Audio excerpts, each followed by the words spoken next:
and we're going to read another article for peanuts, specifically French burnt peanuts. Yeah, I said circus peanuts were the only good peanuts.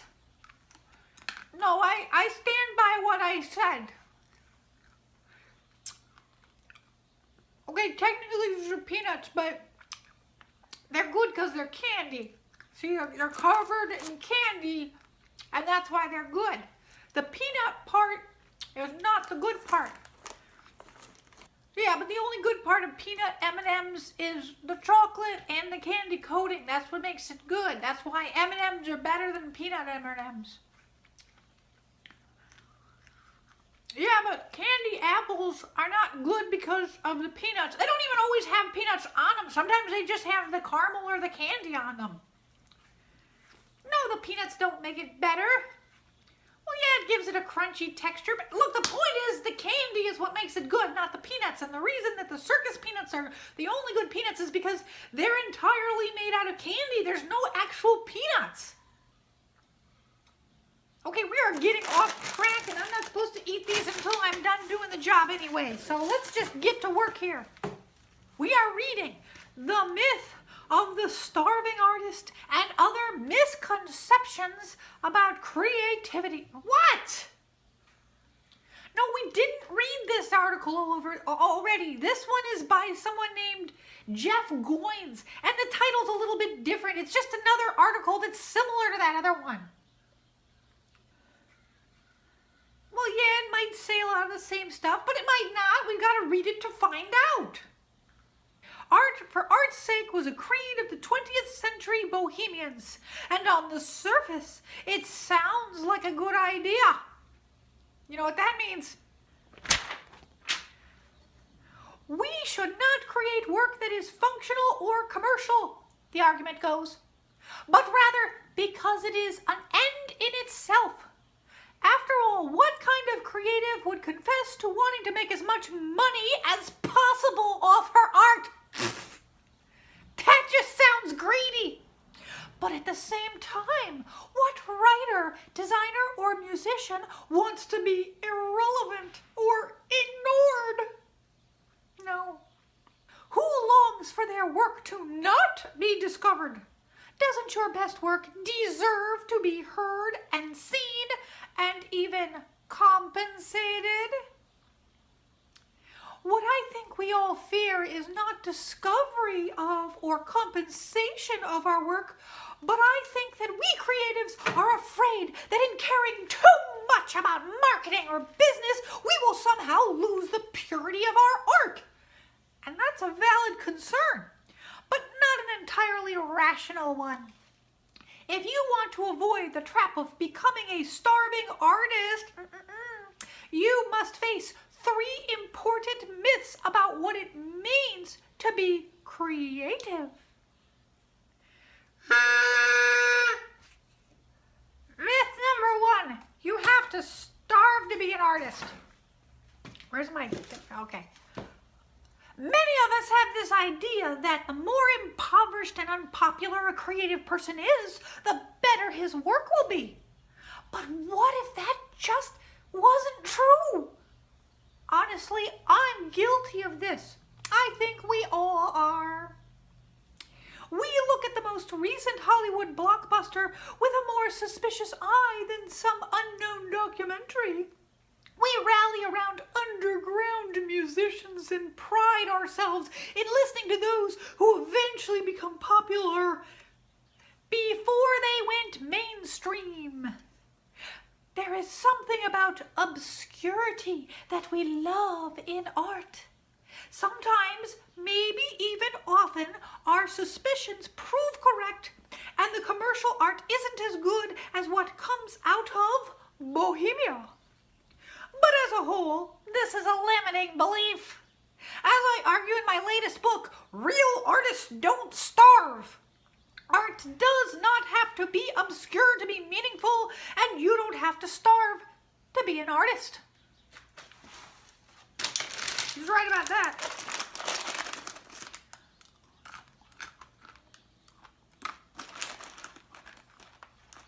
All right, I'll get back to it. They were really good though.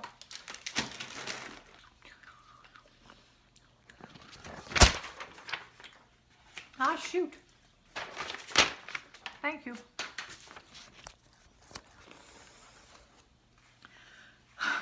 Where were we? In fact, studies have revealed that the portrait of the starving artist is a myth. Sure, some artists were not wealthy, but others were rich and comfortable. Yeah, I wonder why that is too. Let's keep reading. Like many members of the Bloomsbury group. Some, like Emily Dickinson, were shut-ins, and others, like Scott Fitzgerald, were quite charismatic. But as a whole, there is no such thing as a typical artist. They come in all shapes and sizes and levels of income. When we hold in our minds a certain ideal of what a creative person should look or act like, we put unnecessary obstacles in our path and do a disservice to the magic of creativity. You may not have to be poor to be creative. The muse may visit whenever she likes. Nice one.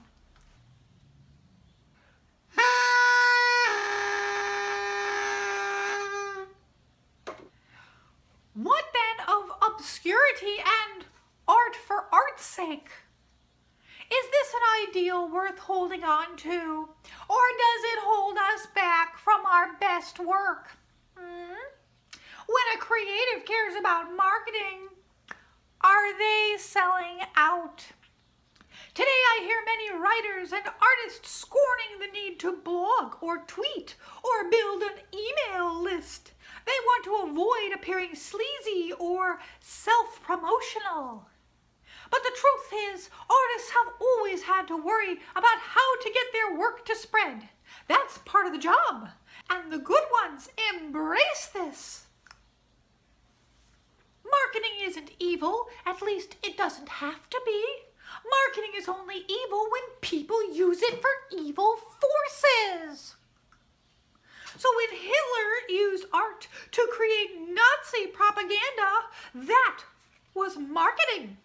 When MLK created grassroots networks to champion the civil rights cause, that was also marketing. One was evil and one was good. Yeah, I wasn't aware that white supremacy and civil rights were products to be bought and sold either. In 1872, George Sand, a French novelist, wrote that the artist has a duty to find an adequate expression to convey it to as many souls as possible. To put it more succinctly, art needs an audience. Well, you know what they say, bigger is better. The good artist serves the audience. The bad artist exploits it. Of course, there is a problem with caring too much about what people think about your work. The best work does not come as a result of giving the market exactly what it wants, but by sometimes subverting their expectations in exchange for something better. This, of course, was the magic of Apple. Oh, man, I could really go for a candy apple. We mentioned that earlier, and now I'm really hankering for one. Anyway, but it was also what made Disney great and the secret to the magic of the Muppets. I know you love the Muppets. Being more inwardly focused, artists have a sensitivity for what people really need even before they realize it. This is not pandering, it's empathy. And the best businesses profit from it.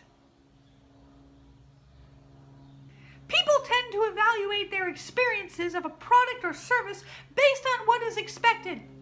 So we need to understand both how we are serving the needs of others, but we cannot stop there. Innovation begins with identifying people's expectations and ends with exceeding those expectations.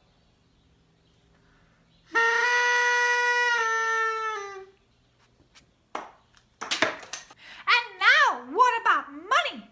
Should we care about the bottom line or just being creative? The answer is a little complicated, but here's the good news. You don't have to be sleazy to succeed. You don't have to sell out or starve.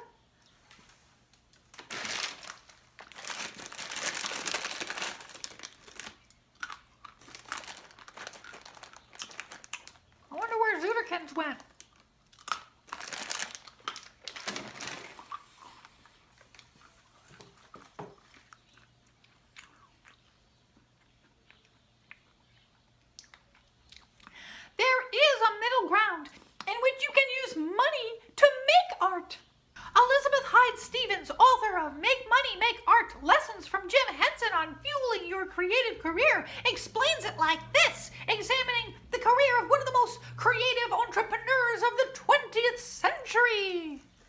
If we examine Henson's work in earnest, we can find an inextricable quality running through it, a constant that we can rightly call character. These words are not just making a buck for a buck's sake. There's a willfulness in them, a refusal to ever place the market's demands above one's own values. In other words, money makes a better means than master. Don't give income too much importance in creative work, but give it its due. We need money to keep the lights on and buy supplies, but it's not everything. As novelist Stephen Pressfield says, money buys you another season to create. It gives you time, which gives you options. When you leverage the system available to you to create enduring work, as Jim Henson did, you create the kind of art that impacts a culture. You join the ranks of what I call the new Renaissance, those who were able to change the world by being both creative and entrepreneurial. It's a challenge, of course, to be both marketer and artist, but one worth embracing. Oh, did you get me a candy apple? Thanks! Oh yeah, I guess I should finish the video, huh? More peanuts. Where do we go from here? Actually, I'd like to take a break. Folks, this will be our last video in Old Man Willoughby's shack, at least for a while, because it's getting a little bit chilly, and that means it's time for us to go south.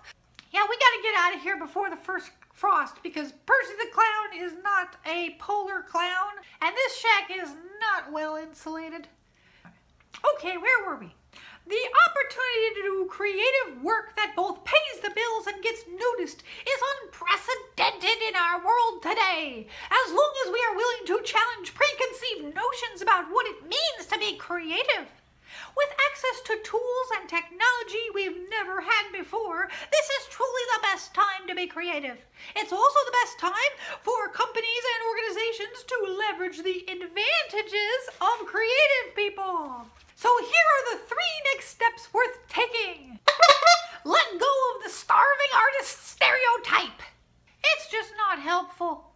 Creativity can come from all socioeconomic levels. And just because an idea comes from a more obscure place does not necessarily make it better. Use the advantage of art to earn the attention of an audience.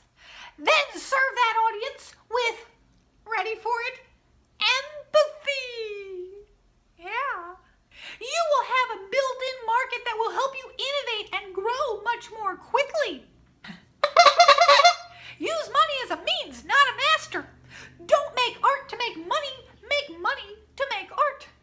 Use business to create meaning in the world and to help that world spread. To ignore the opportunity of the age in which we live is to do a great disservice to the work of those who have come before us, who paved the way with their innovation and courage.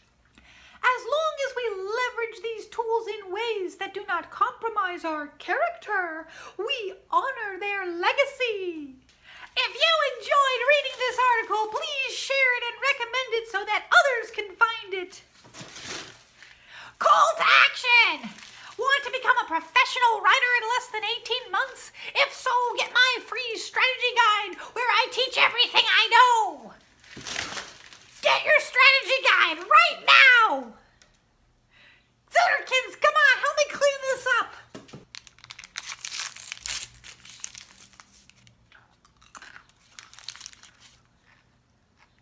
They're good.